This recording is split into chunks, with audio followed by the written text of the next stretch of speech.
नमस्कार, अपना बिहार देख रहे हैं आप और मैं हूं आपके साथ सोनाली सिंह। और बुलेटिन की शुरुआत करते हैं और सबसे पहले बात बेतिया की, जहां के नरकटियागंज से 15 लोगों की मौत के बाद भी लोगों ने सबक नहीं लिया है और अभी भी शराब धंधेबाज का समर्थन कर रहे हैं। शराब के खिलाफ छापेमारी करने गई पुलिस टीम पर हमला कर ग्रामीणों ने हमला किया। साथ ही बेखौफ लोगों ने 5 लीटर शराब के साथ गिरफ्तार महिला कारोबारी को भी छुड़ा लिया, जिसका वीडियो अब सोशल मीडिया पर वायरल हो रहा है। इधर गौनाहा थाना अध्यक्ष राजीव नंदन सिन्हा ने बताया कि मामले में 11 लोगों पर नामजद प्राथमिकी दर्ज की गई है, जबकि 300 अज्ञात लोगों पर भी केस दर्ज किया गया है।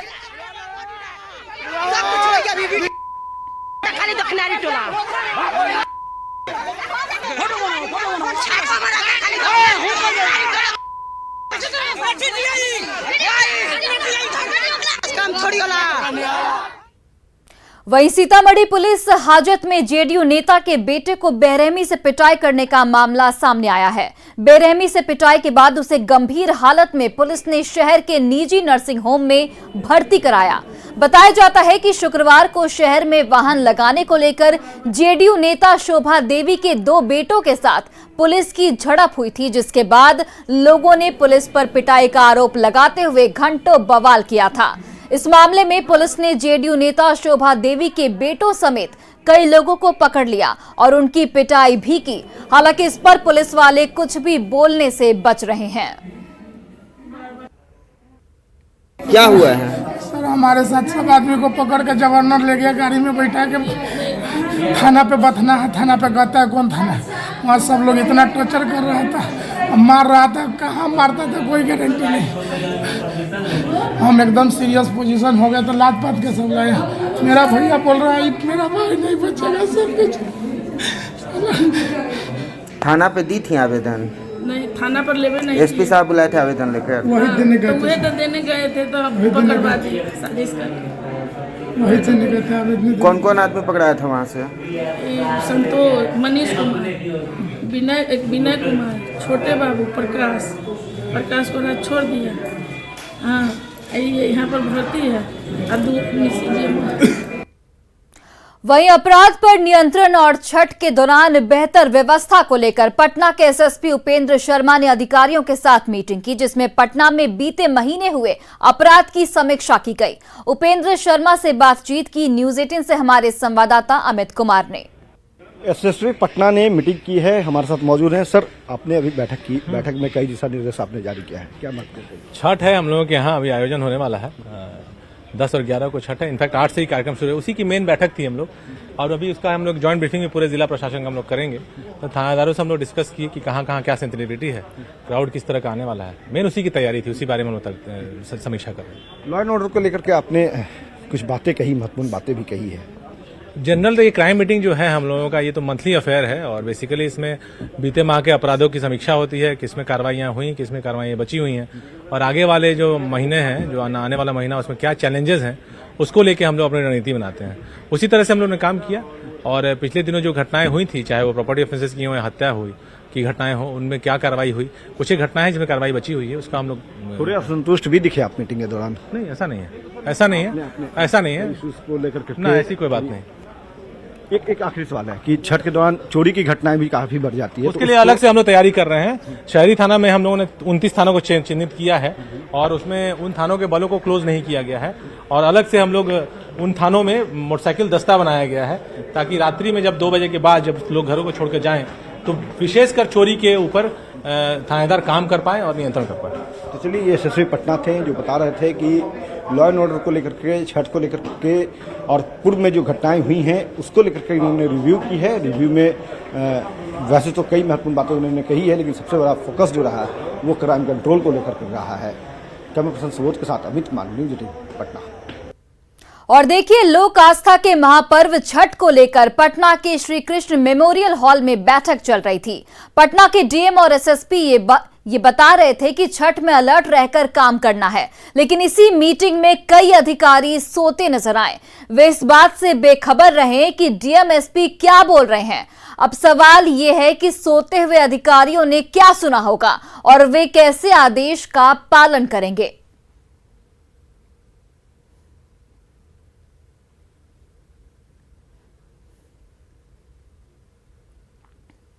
और देखिए पटना से आपको खबर बता रहे हैं जहां पर छठ की तैयारियों पर मीटिंग की जा रही थी और जहां पर कई अधिकारी आपको सोते नजर आएंगे टीवी स्क्रीन पर। और देखिए ये एक बड़ा सवाल उठता है कि जब कोई महत्वपूर्ण मीटिंग चल रही है और ऐसे में कोई अधिकारी सो रहा है तो वो जो निर्देश दिया गया है उसका पालन कैसे किया जाएगा। बांका में मदरसा से हथियार बरामदगी मामले में एसपी अरविंद कुमार गुप्ता का बड़ा बयान सामने आया है। एसपी ने कहा है कि मदरसा में हथियार की बरामदगी किसी के पास से नहीं बल्कि खुले मकान से बरामद की गई है। मामले को संदिग्ध मानते हुए मामले की जांच फिलहाल जारी है। उन्होंने जल्द ही साजिश का खुलासा करने का दावा किया है। बिहार में पंचायत चुनाव का दौर लगातार जारी है। ऐसे में नवादा में इन दिनों चुनाव प्रचार प्रसार से जुड़ी सामग्रियों की बिक्री उत्तर प्रदेश के अलग अलग हिस्सों से आए लोग कर रहे हैं। जिले के अलग अलग प्रखंडों में यह विक्रेता चुनाव प्रचार सामग्रियों को बेच रहे हैं, जिसमें टोपी, झंडा, टी शर्ट, बैनर, पंपलेट आदि शामिल हैं। और अधिक जानकारी दे रहे हैं संवाददाता अनिल विशाल। बिहार में पंचायत चुनाव का दौर जारी है और पंचायत चुनाव में सबसे महत्वपूर्ण चुनाव प्रचार प्रसार का होता है और उसको लेके जो जितने भी सामग्रियां जो चुनाव प्रचार से जो जुड़े होते हैं उसकी बिक्री नवादा में खूब हो रही है। इस वक्त हम मौजूद हैं नवादा सदर प्रखंड ब्लॉक कार्यालय के समीप, जहां पे आप देख सकते हैं चुनाव सामग्री में जो जितने भी चिन्ह जो इस्तेमाल होते हैं उसकी यहाँ बिक्री हो रहा है। लोग यहाँ पे खरीद रहे हैं और विक्रेता जो है दूसरे जगह से आकर यहाँ पे बिक्री का काम कर रहे हैं। कुछ लोग हैं यहाँ पे, उनसे हम जानते हैं। ये बताइए क्या खरीद रहे हैं आप, ये बताइए।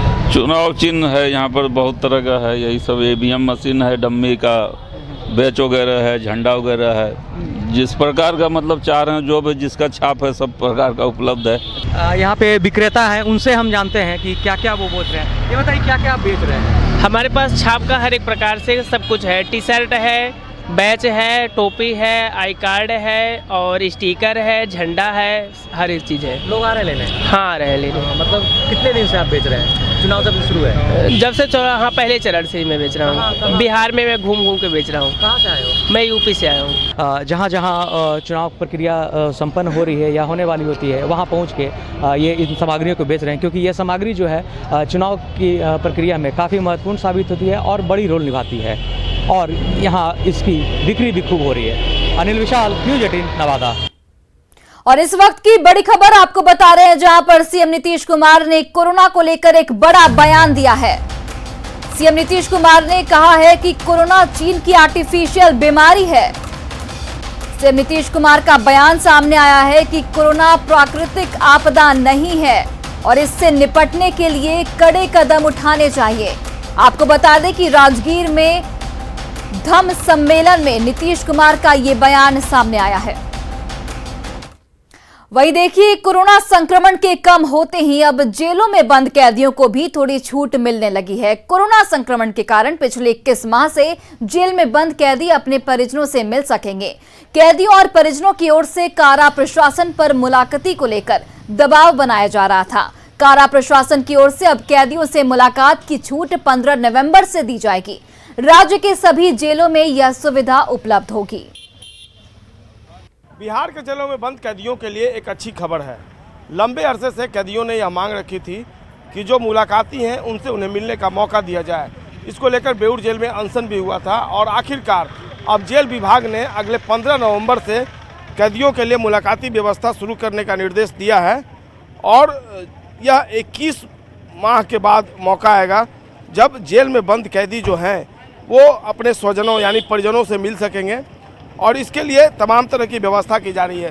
सूबे के सबसे बड़े जेल अगर बेउर जेल की बात कर लें तो यहाँ पर फिलहाल मुलाकाती कक्ष के लिए एक सिरे पर कैदी होंगे तो दूसरे सिरे पर उनसे मिलने वाले लोग रहेंगे।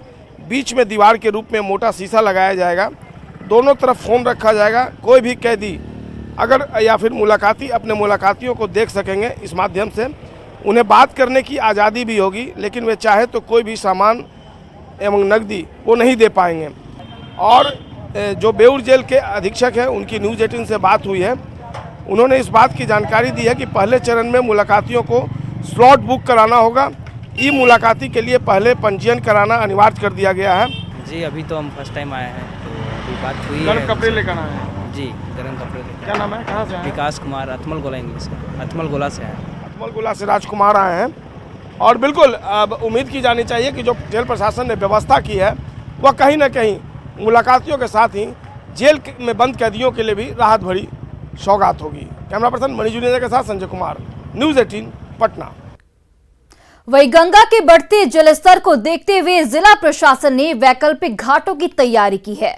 पटना के चिड़ियाघर के झील की सफाई शुरू कर दी गई है, साथ ही बैरिकेडिंग भी की जा रही है ताकि व्रतियों को अर्घ देने में आसानी हो सके।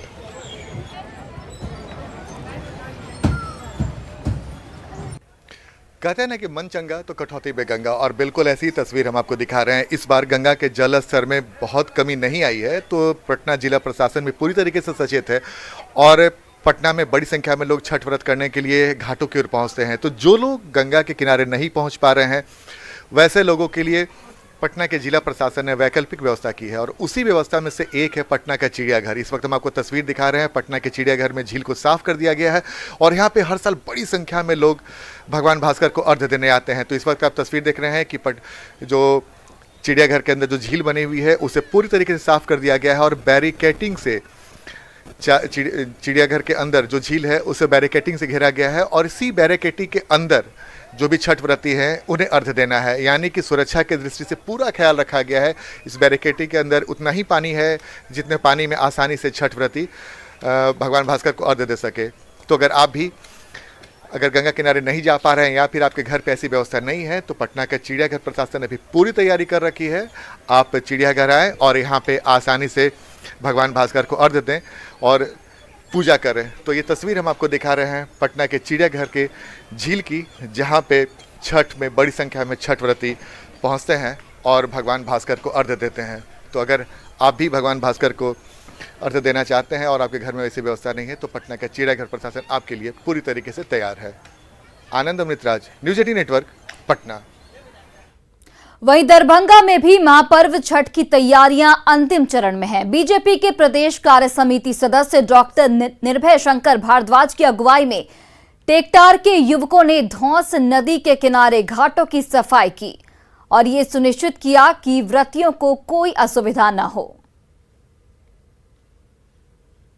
ग्रामीणों के सहयोग से, आपसी सहयोग से सब लोग मिलकर छठ घाट को बनाने में लगे हुए हैं। अत्यधिक वर्षा के कारण इस बार की जो व्यवस्था बनी, पानी जिस हिसाब से नदी का उतर नहीं रहा था उसमें मेहनत ज़्यादा पड़ रहा है, इसमें कोई दो मत नहीं, लेकिन सब लोग लगे हुए हैं। आस्था का लोक आस्था का महापर्व छठ सब लोगों के लिए एक नई ऊर्जा को लेकर के आए, इसमें लगे हुए हैं। छठ पूजा के दौरान यात्रियों की भीड़ को देखते हुए रेलवे प्रशासन अलर्ट मोड पर है।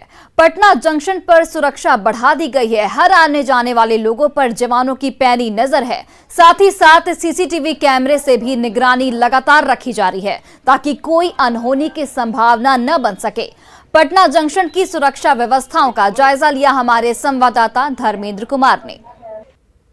छठ को लेकर पटना जंक्शन या तमाम रेलवे स्टेशनों पर जो भीड़ है उस भीड़ को देखने के लिए और सुरक्षा की दृष्टि से सुरक्षाकर्मी जो रेल सुरक्षाकर्मी हैं लगातार मौजूद हैं। पटना जंक्शन पर सीसीटीवी से निगरानी भी रखी जा रही है। सादी वर्दी में जो सुरक्षाकर्मी हैं वो तैनात रहते हैं और किसी भी अनहोनी या आशंका के बाद पूरी तरह से तत्पर रहते हैं कि कोई इस तरह की कार्रवाई नहीं हो। कि आप देख सकते हैं कि सुरक्षाकर्मी हैं, किसी भी तरह की कोई अनहोनी से निपटने के लिए सुरक्षाकर्मी पूरी तरह से मुस्तैद हैं। रेलवे स्टेशनों पर भीड़ को देखते हुए छठ का समय है, दूर दराज से लोग पहुंचते हैं, उनके लिए सुरक्षा की दृष्टि मुकम्मल हो सके इसके लिए सुरक्षाकर्मी पूरी तरह से मुस्तैद हैं और कहीं ना कहीं पूरे पटना जंक्शन पर सीसीटीवी से निगाह रखी जाती है और सादे वर्दी में जो सुरक्षाकर्मी हैं वो मौजूद रहते हैं और उसके साथ साथ जो सुरक्षाकर्मी हैं, जो पुलिसकर्मी हैं, चाहे आरपीएफ की हो या जीआरपीएफ की टीम हो, तमाम तरह के सुरक्षाकर्मी यहाँ पे रहते हैं और छठ में जो भीड़ है जिन्हें किसी तरह की परेशानी ना हो, कुछ अनहोनी ना हो, इन तमाम चीज़ों को सुनिश्चित करते हैं जिससे कि कोई अप्रिय घटना ना घटे और सुरक्षा की दृष्टि को मजबूत रख सकें। इन तमाम चीज़ों को देखते हैं सुरक्षाकर्मी और सीसीटीवी से खास तरह से निगरानी रखी जा रही है पटना जंक्शन पे। न्यूज़ 18 के लिए पटना से धर्मेंद्र कुमार। और खबर दानापुर के बेटा से है जहां छठ महापर्व पर छठ घाटों की सुरक्षा के लिए पटना जिले के साथ 6 जिलों के लिए बेटा से एनडीआरएफ की टीम रवाना हो गई है। बिहार के अलग अलग घाटों के लिए 600 जवानों को बेटा एनडीआरएफ के हेडक्वार्टर से रवाना किया जा रहा है। एनडीआरएफ के असिस्टेंट कमांडेंट हरविंदर सिंह ने टीम को रवाना किया। इनके पास वाटर एम्बुलेंस के साथ डिजिटल इक्विपमेंट और जरूरी इमरजेंसी किट मौजूद है। पटना में 8 टीमों को लगाया गया है, जबकि 6 टीम को भोजपुर, बक्सर, नालंदा, दरभंगा, मुंगेर और सुपौल भेजा जा रहा है। लगभग 400 जवान हैं एनडीआरएफ के जिनको कि लगा रहे हैं, और एसडीआरएफ के भी हमारे लगभग 250 जवान हैं जिनको कि लगा रहे हैं। बोट के साथ वो लोग विभिन्न घाटों पर रहेंगे जो बड़े और ख़तरनाक घाट हमारे हैं, और जहाँ ज़्यादा भीड़ होती है वहाँ वो लोग मुस्तैद रहेंगे।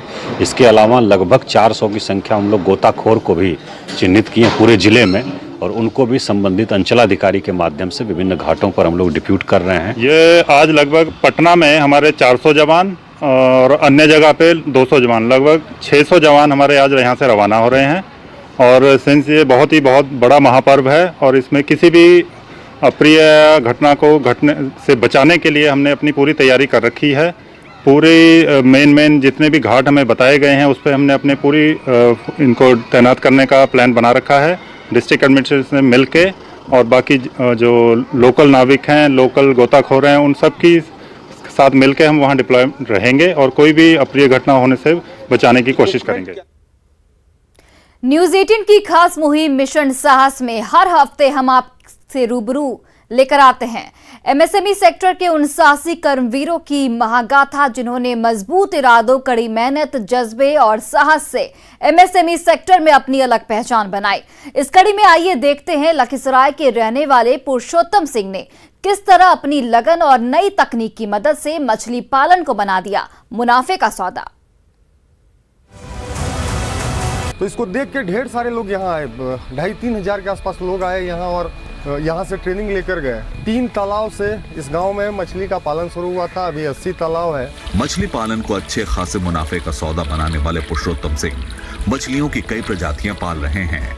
कड़ी मेहनत के साथ नई और बेहतर तकनीक के मेल से उनके सपनों को आज पंख मिल चुके हैं। हमारे फार्म पे हम लोग कैटफिश और जो फिन फिश है, ये सारी मछली टैंक में देखने के लिए बहुत ज़्यादा लोगों का ज़रूरत नहीं है। हमारे यहाँ वैसे हैं 12-14 स्टाफ। पॉन्ड में जब आप फार्मिंग करते हैं तो एक चीज़ जो आपके कंट्रोल में नहीं होता है वो होता है इन्वायरमेंट। तो ये मछली को टेम्परेचर बड़ा इम्पैक्ट करता है। ये एक तालाब है जिसमें पानी, मछली के साथ साथ बैक्टीरिया का भी कल्चर है।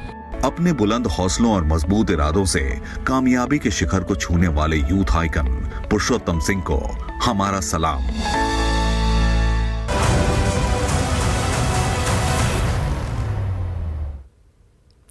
कामयाबी की कोई कहानी एक दिन में मुकम्मल नहीं होती, लेकिन ईमानदारी, लगन और सच्चा संघर्ष हो तो सफलता की कहानी एक दिन पूरी जरूर होती है। देश में श्वेत क्रांति यानी दूध क्रांति लाने वाले अमूल का सफर गुजरात के सिर्फ 2 गांव से शुरू हुआ था। 75 साल का हो चुका अमूल भी पूरे देश के साथ आजादी के अमृत महोत्सव की खुशियां मना रहा है। आइए आपको रूबरू कराते हैं अमूल की सफलता के सुनहरे इतिहास से।